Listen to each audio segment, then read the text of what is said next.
Meus irmãos, a paz do Senhor Jesus. Quantos estão alegres com o Senhor? Diga graças a Deus. Glória a Deus. O Senhor está aqui nesse lugar e nós viemos aqui para glorificarmos ao seu nome. Abra comigo a sua Bíblia. Livro do profeta Ezequiel, capítulo 24. Até agora eu tinha uma palavra no meu coração, mas enquanto o Lucas louvava ao Senhor, o Senhor queimou essa palavra no meu coração e eu entendo que o Senhor tem algo para nós aqui essa noite. Ezequiel capítulo 24, verso de número 15.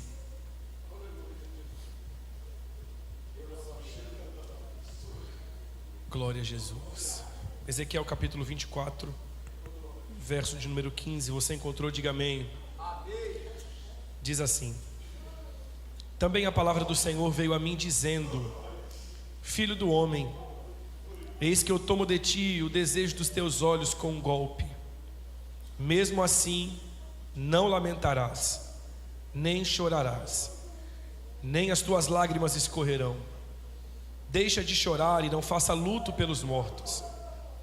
Prende o adorno da tua cabeça sobre ti e põe os teus sapatos nos teus pés. E não cubras os teus lábios e não comas o pão dos homens. Assim eu falei ao povo pela manhã, e à tarde morreu a minha mulher. E eu fiz pela manhã como me foi mandado. E o povo disse: se tu não nos girar essas coisas, o que são para nós, para que tu faças assim, feche os seus olhos, coloque a mão no seu coração.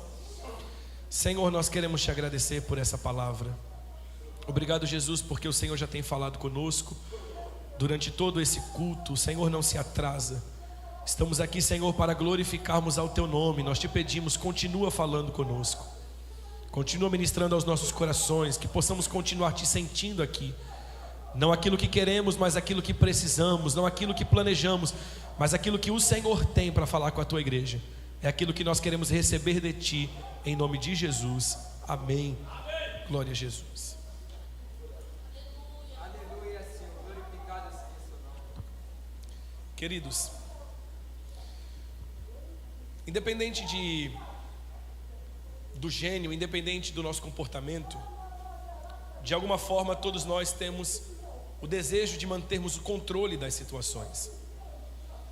Ninguém aqui gosta quando as coisas saem do nosso controle, ou quando percebemos que tudo aquilo que nós viemos planejando ao decorrer do tempo, de uma hora para outra perdemos o controle. E de fato, isso nos confronta diariamente, porque todos os dias nós somos confrontados pelo Senhor e pelas coisas da vida, a fim de que nós possamos entender que nós não temos o controle de praticamente quase nada. Pouca coisa da nossa vida está de verdade no nosso controle. Uma coisa ou outra sai exatamente como nós planejamos, mas na maioria das vezes é sempre uma surpresa no final. Algo aparece, alguma coisa surge que nós não estávamos esperando, e de repente nós entendemos que aconteceu o que precisava acontecer e não aquilo que nós determinamos.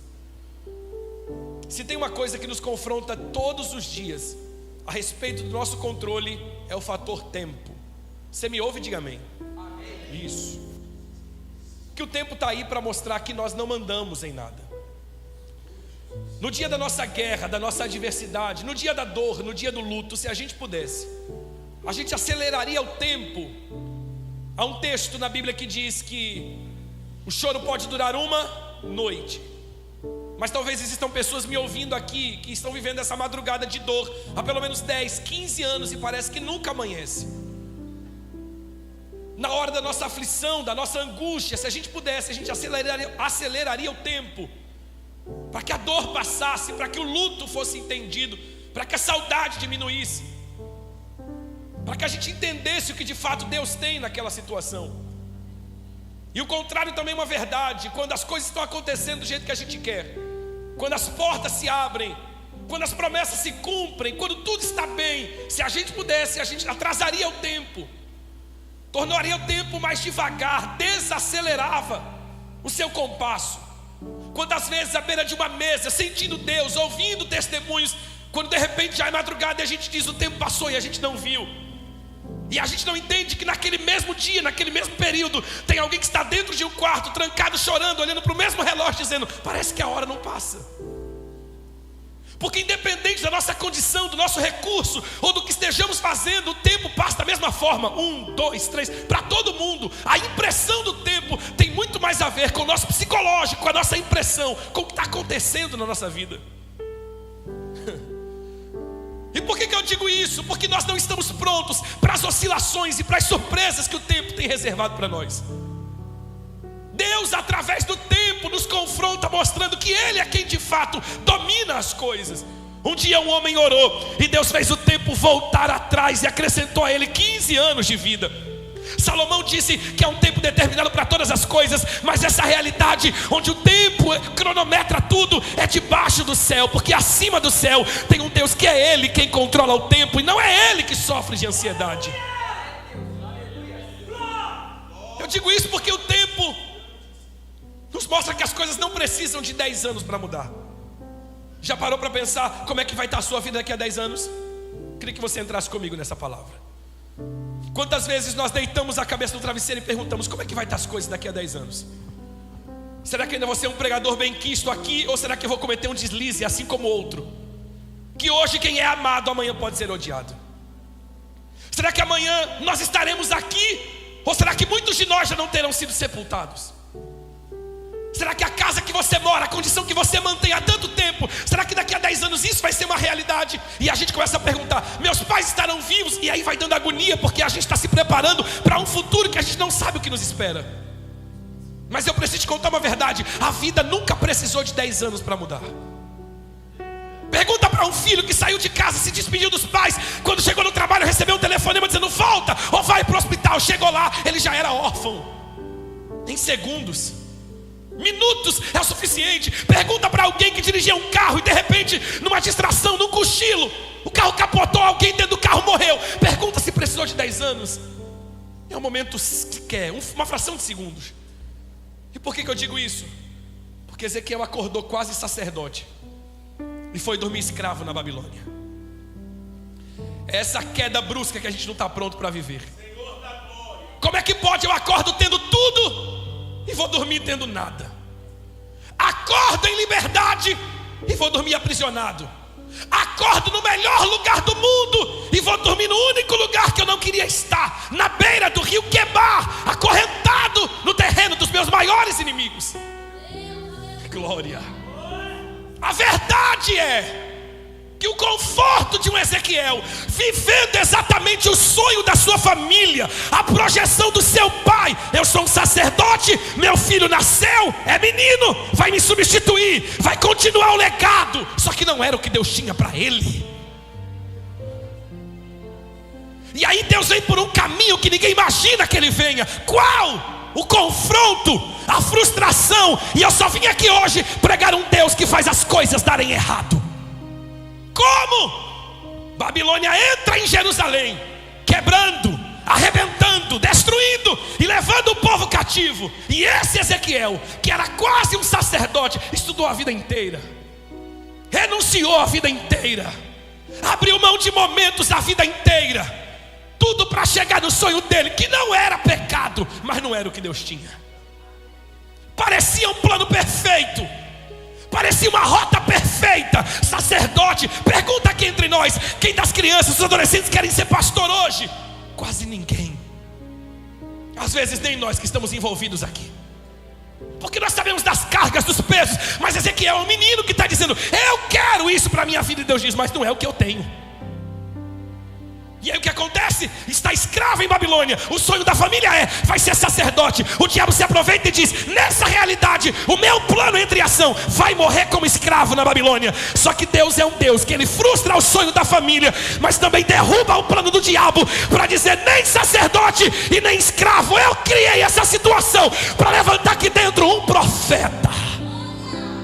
A primeira coisa que eu tenho para dizer para o teu coração essa noite é essa: a primeira forma que Deus tem de cumprir os propósitos dele sobre você é fazendo seus sonhos darem errado. O problema é que eu vim te esclarecer que às vezes a gente está dando moral para o inferno, dizendo é o demônio, isso é inveja, é alguém que está se levantando contra, quando na verdade é Deus te encurralando contra a parede para dizer: o que é que você prefere? Sua vontade ou a minha? Sua escolha ou a minha? Seu plano ou o meu?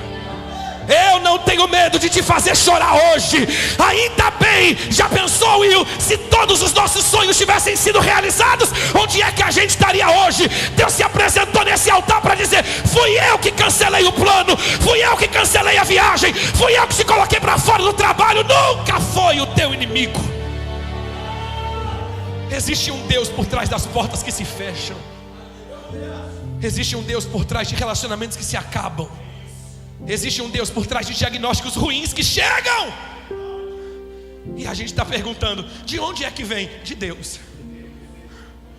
Eu vim pregar para a tua alma e dizer que Deus vai escolher um caminho que você nunca imaginou, só para fazer aquilo que é dele dar certo. E não adianta romantizar Deus, achando que ele vai fazer da forma mais carinhosa com você. Ainda que você grite hoje, você vai dar grito de alegria amanhã, dizendo: ainda bem que Deus quebrou lá atrás. Ainda bem que Deus fez dar errado lá atrás. Ezequiel está dentro de Babilônia, e o lugar que sobra para ele ficar é a beira do rio Quebar. Ninguém quer construir casa na beira do rio. Jesus está aqui. Ninguém quer edificar prédio na beira do rio. É o lugar onde você se levanta, mas a lama puxa para baixo. A correnteza bate, o vento vem.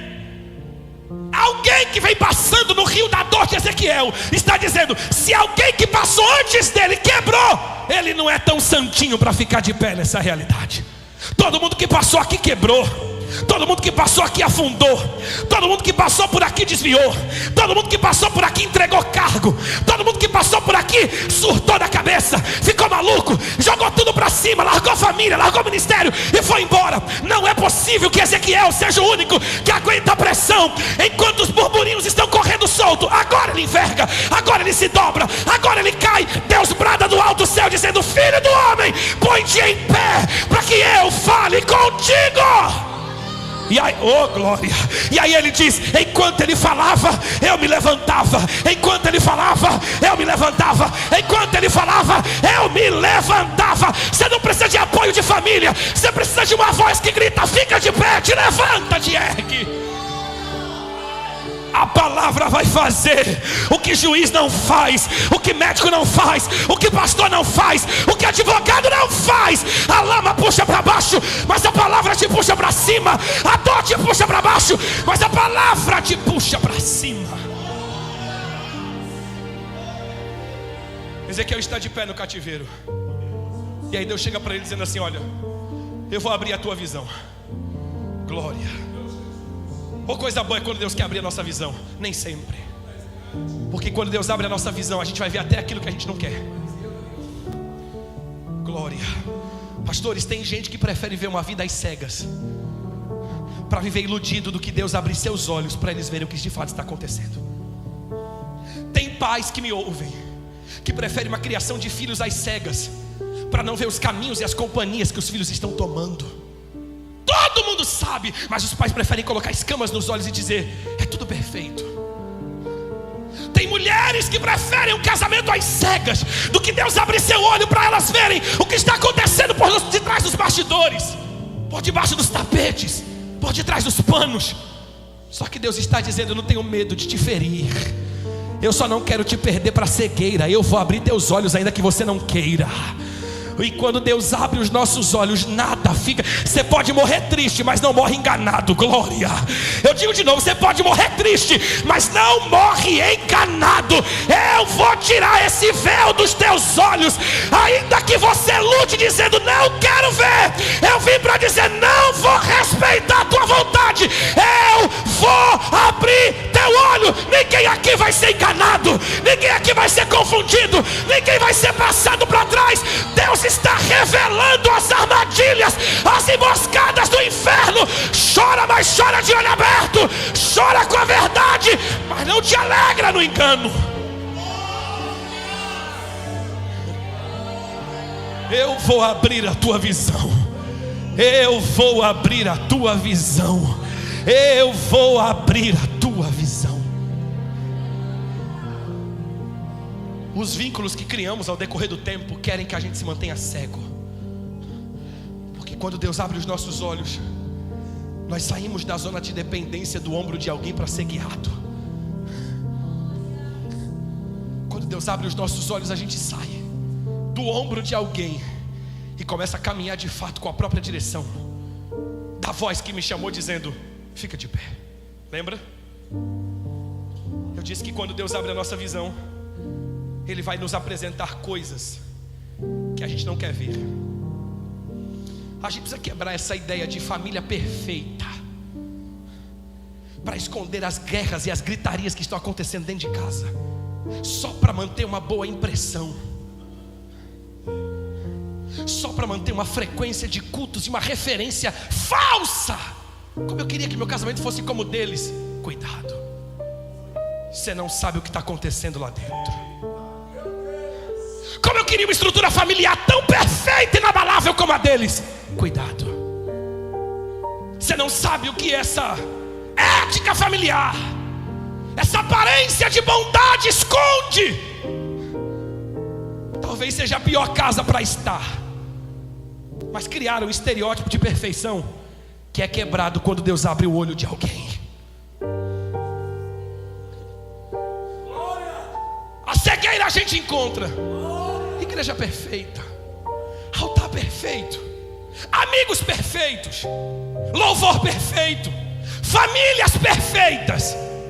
Aí de vez em quando Deus abre os olhos de alguns vasos e eles ficam, parece que malucos, porque de olhos fechados a gente começa a ser iludido também, dizendo realmente está tudo bem. Mas quando Deus abre os nossos olhos, a gente começa a enxergar o que está acontecendo. Quer ver só? Eu não conseguiria passar por aqui sem tocar nesse assunto. Preguei isso ontem. Um dia Deus chegou para Ezequiel e disse assim: preciso te contar uma história. Eu já vou chegar no capítulo 24 para a gente terminar. Qual? Vou te contar uma parábola aqui, coisa que só para quem tem visão aberta. Como? Eu vou te trazer para dentro da minha visão. Capítulo 16. Eu vou te trazer para dentro dos meus olhos, para que você veja Jerusalém não como alguém que mora aí dentro, mas para que você veja Jerusalém como eu vejo. Sabe qual é o nome disso aqui? Temor. Diga isso comigo mais alto, diga temor. Mais alto, diga temor. Eu aprendi esses dias ouvindo um pastor que temor significa ver Deus me vendo. E aí dói, porque às vezes a gente cria tantos cenários para que ninguém veja, e a gente mantém essa aparência de que tudo está bem aqui, quando ninguém está vendo, está tudo contrário. Mas existe um Deus lá que está me vendo, ainda que eu não perceba. Mas quando Deus chama Ezequiel, Ele está dizendo: vem para a minha visão e olha para Jerusalém, para você ver Jerusalém, essa perfeita lugar de adoração, como eu vejo.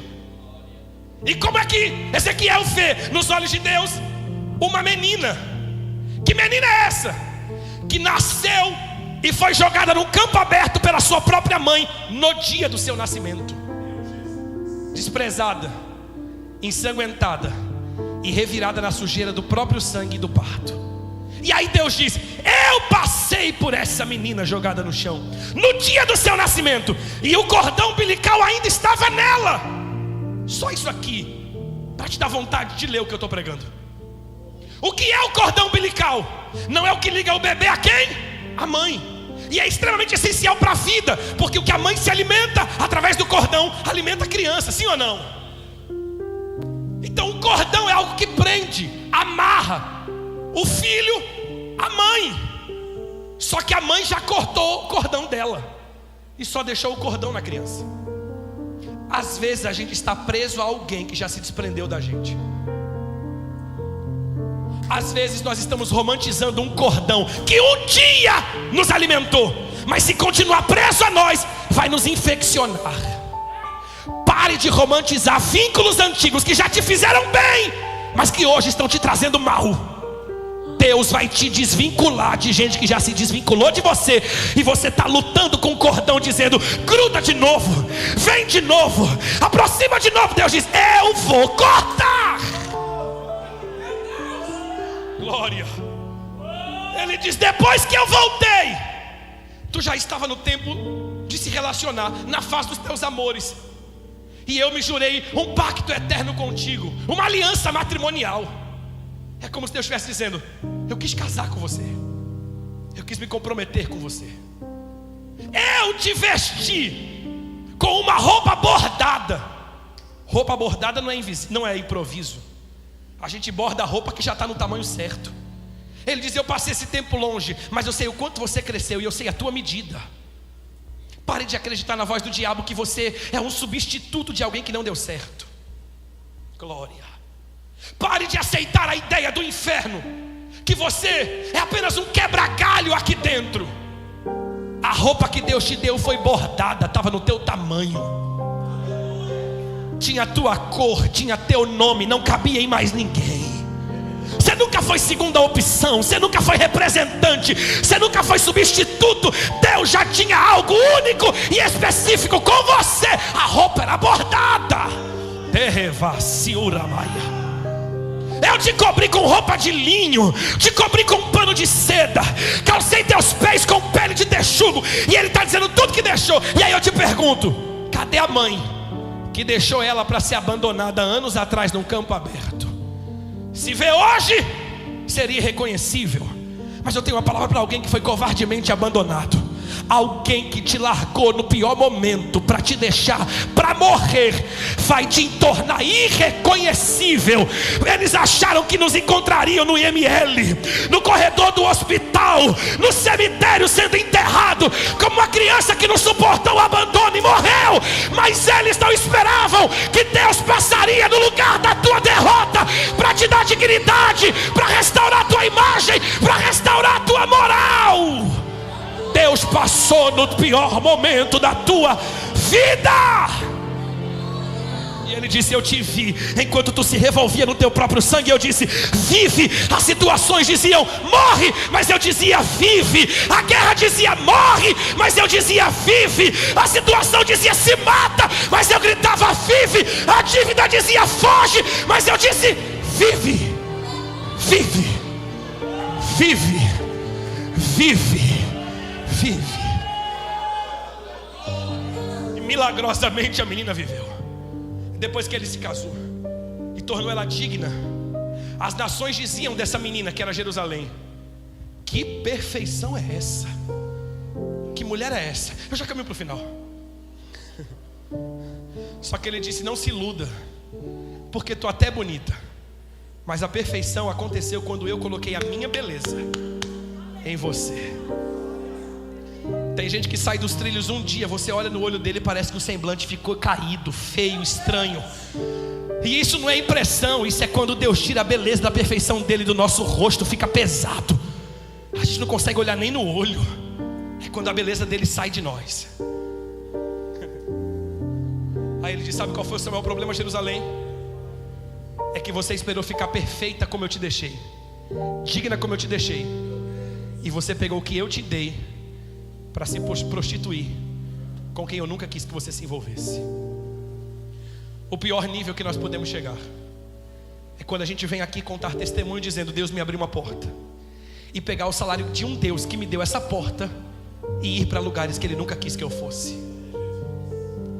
Ele disse: cadê o perfume que eu te dei? Ela passou para se prostituir, e agora acabou, porque era vários por dia. E aí quando a gente passa, ninguém mais sente o perfume de Deus que exalava quando a gente passava antes. Nós gastamos o que Deus nos deu com coisas que Ele não queria pra gente. Cadê a roupa bordada? Porque Ele disse, não vou pedir desculpa pela expressão, porque é o que o texto diz. Ele disse para Jerusalém: ela se comporta de maneira mais cruel do que uma prostituta. Por quê? Porque as meretrizes ainda ganham uma paga pelo seu trabalho, e você, pelo contrário, ao invés de receber, é você quem doa aquilo que você recebe para atrair os seus amantes. Você deu o pano de seda para se deitar com eles. Deus está falando de Jerusalém se prostituindo com as outras nações, com Babilônia, com os ídolos, com as imagens. Ele está dizendo: você deu o que eu te dei para atrair. Como é que pode a gente atrair, usar coisas que Deus nos deu? A voz que eu te dei para cantar para mim, eu acho insuportável quando você canta e não glorifica meu nome, para atrair aquilo que eu nunca quis que você atraísse. Mas eu vou entrar no capítulo 24, foi o que eu li. Só que Deus está mostrando para Ezequiel o que de fato é Jerusalém. Só para te fazer entender que quando Deus abre os nossos olhos, a gente começa a enxergar o que é de fato que está acontecendo. Talvez cegamente as nossas referências são umas, mas quando Deus abrir os nossos olhos, elas serão automaticamente mudadas. Porque a gente não vai continuar admirando quem a gente admirava antes, quando estava cego, quando Deus abrir os nossos olhos. Mas eu continuo aqui. Deus ainda tinha uma esperança de restauração para Jerusalém. No capítulo 24, Deus está tentando usar Ezequiel para alcançar a Israel. Imagina Deus dizendo assim: Ezequiel, eu quero te usar para a nação inteira. Então usa-me. Eu vou te dar uma mensagem que a nação inteira vai ouvir. Isso para um pregador. Que ginásio é esse que vai comportar uma nação inteira? Que lugar é esse que vai abrigar uma nação inteira para me ouvir? Ele diz: não, você não vai pregar falando. Eu vou colocar a mensagem na sua vida. Pastor Vitor, você tem uma mensagem que edifica a igreja quando nós pregamos de boca fechada. É a mensagem que não levanta ninguém da cadeira, que gruda na cadeira e diz: como é que pode? Qual vai ser a mensagem? Eu vou tirar de você o brilho dos teus olhos. Ô irmão, ele não está entendendo muito a visão, ele sai contando para o povo. Deus disse que me tiraria o brilho dos olhos. Quantos aqui tem uma promessa de Deus há mais de 10 anos para ser cumprida? Deixa eu te conhecer. Parece que quando a promessa é coisa boa, parece que leva mais tempo, mas quando é ruim, dá nem tempo de trocar de roupa. Ele disse: de manhã eu falei para o povo, de tarde minha mulher já estava morta. E ele disse: eu te proíbo de chorar. Está vendo que esse Deus não é tão fofinho quanto parece? E eu não estou falando que Deus não é, que Deus é ruim, mas eu estou dizendo que às vezes Ele vai querer coisas que a gente nunca imaginou que Ele ia requerer de nós. As lágrimas.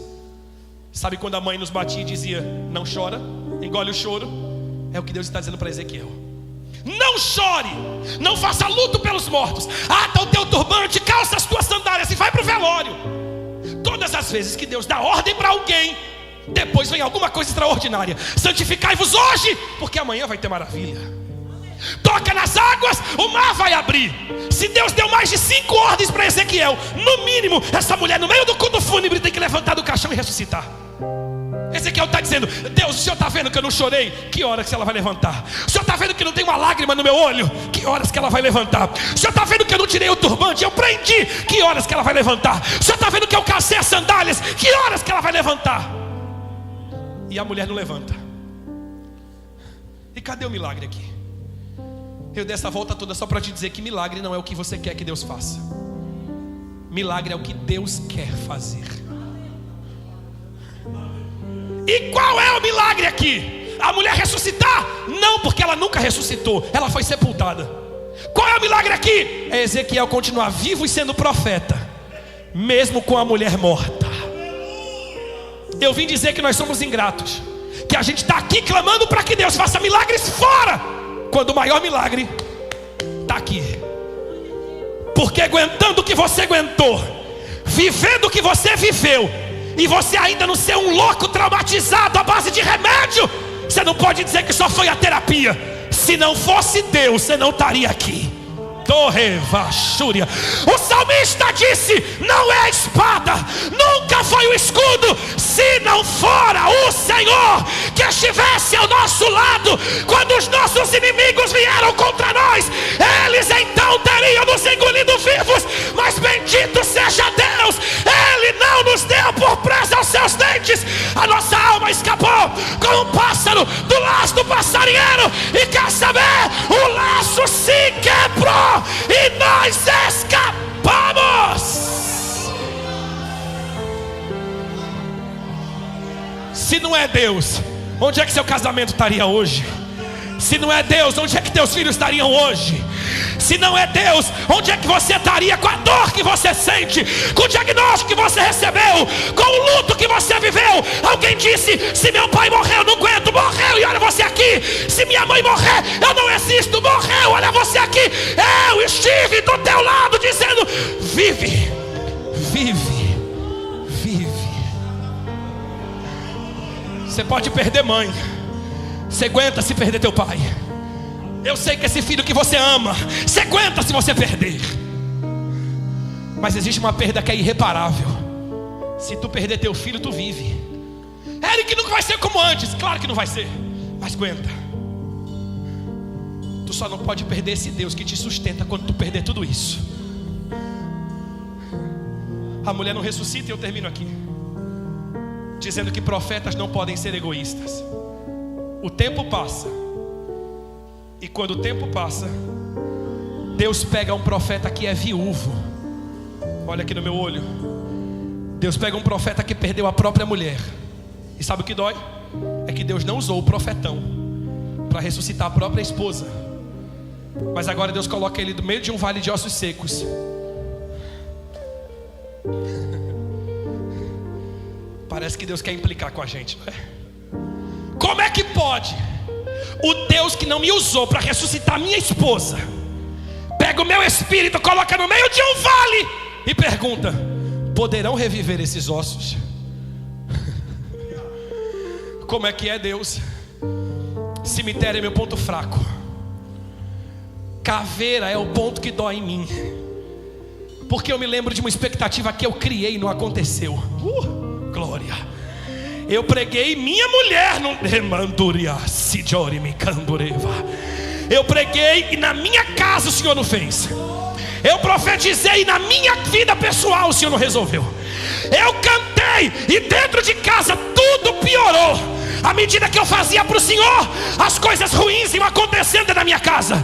Eu preguei para melhorar e piorou. Eu cantei para ganhar, perdi. E agora que o Senhor não fez na minha casa, o Senhor quer me usar para fazer na vida de quem eu não conheço. Deus está perguntando: você tem coragem de ser para alguém aquilo que eu não fiz na tua casa? E se eu quiser te usar com dor para curar a dor de alguém? E se eu quiser te usar no luto para ressuscitar alguém? E se eu que... Profetas não podem ser egoístas. Eu vim dizer, todas as vezes que eu mexer no teu trauma, não é porque eu quero ser injusto com você, é porque eu estou querendo te levar para um nível maior. Eu tirei a casca da ferida, eu espremi, eu fiz doer, mas é agora que eu vou fazer em você aquilo que eu nunca tinha feito antes. Não foi o diabo, eu que te feri. Não foi macumba, fui eu que te rasguei. Não foi tua família, fui eu que te apertei. Fui eu que te oprimi, porque eu queria extrair o melhor de você. No conforto você não me dava 100%. Agora na opressão é o melhor hino, é a melhor mensagem, é a melhor entrega, é a melhor mão levantada.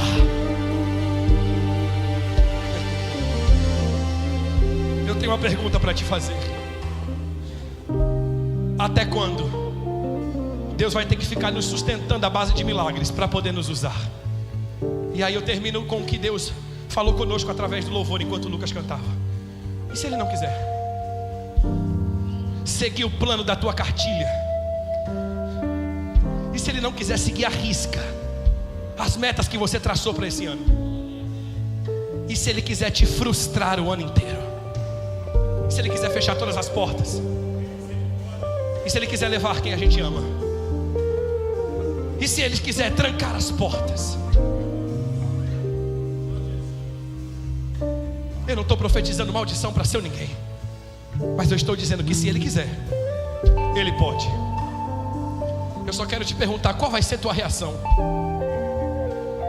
Vai implicar com Deus?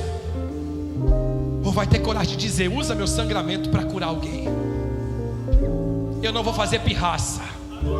Ou tu fazes por mim, ou então não conta comigo para nada. Feche os seus olhos. Coloque a mão no seu coração. Jesus veio aqui para te resolver por dentro e esclarecer algumas coisas do teu coração, dizendo: eu não sou obrigado a fazer o que você quer que eu faça. Não, eu vim aqui só para te lembrar que não é você que tem o controle das coisas, sou eu. Eu vim aqui para te lembrar que nem tudo vai acontecer da forma que você acredita que vá. E não é porque eu sou menos Deus, é porque eu sou tão Deus que eu não sou obrigado a fazer da forma que você disse que eu faria. Eu posso fazer maior, eu posso fazer do meu jeito, eu posso fazer como tuas condições não poderiam fazer. Mas uma coisa eu digo: eu vou fazer do meu jeito, eu vou fazer da minha forma, eu vou fazer nos meus caminhos. Nem toda cura eu vou dar, nem todo caroço eu vou arrancar, nem toda porta eu vou abrir, nem todo céu de bronze eu vou quebrar, nem todo muro eu vou derrubar, nem todo morto eu vou ressuscitar, nem toda providência eu vou mandar. Tem horas que o ribeiro vai secar, tem horas que a porta vai trancar, tem horas que a cura não vai vir, tem horas que o sepultamento vai chegar.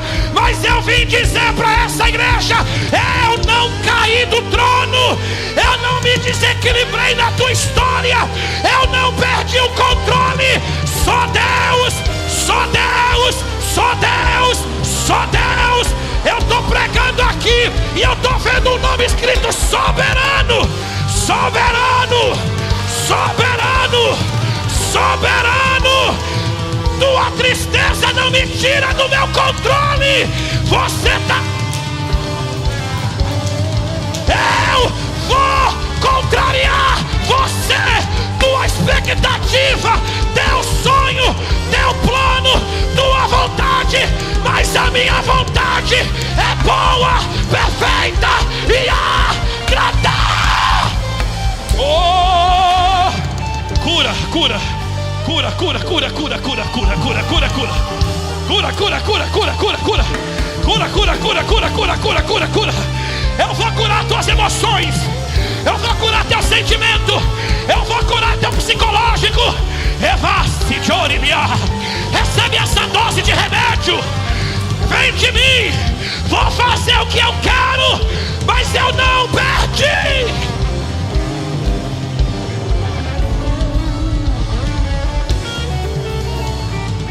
Eu sou soberano. Eu sou soberano. Eu sou soberano. Eu sou soberano.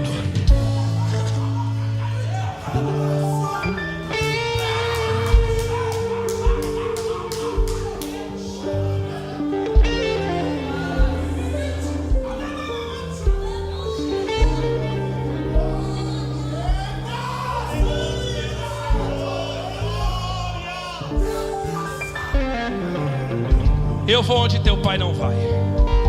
Eu vou onde tua mãe não vai. Eu faço o que o terapeuta não faz. Eu entro onde o remédio não entra. Evassure me de Jeová. Deus mudou a mensagem de quando eu me levantei até chegar no microfone, só para dizer para alguém neste revasse oreva joremi anducama shuite vassúria.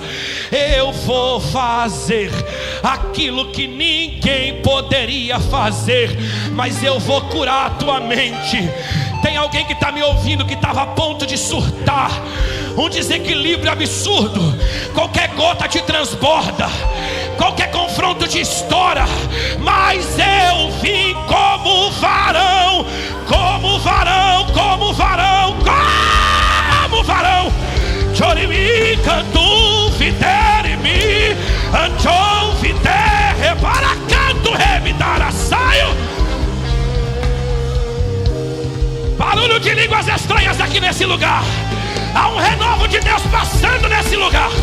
Há um renovo de Deus passando nesse lugar.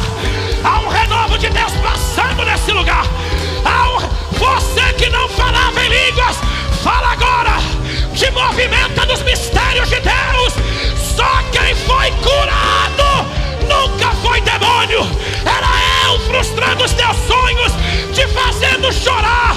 Você pedia oração dizendo: pastor, ora por mim, para repreender esse mal.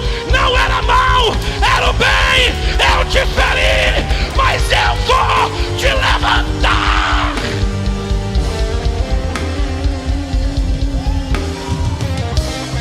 Oh, Jesus, a tua igreja está aqui. Que eles sintam o renovo que eu estou vendo passar nesse lugar. Que eles naveguem no rio da resposta. Mergulha na tua resposta, pelo poder que é no nome de Jesus. Continua ministrando sobre nós, a fim de que teu nome seja glorificado, em nome de Jesus.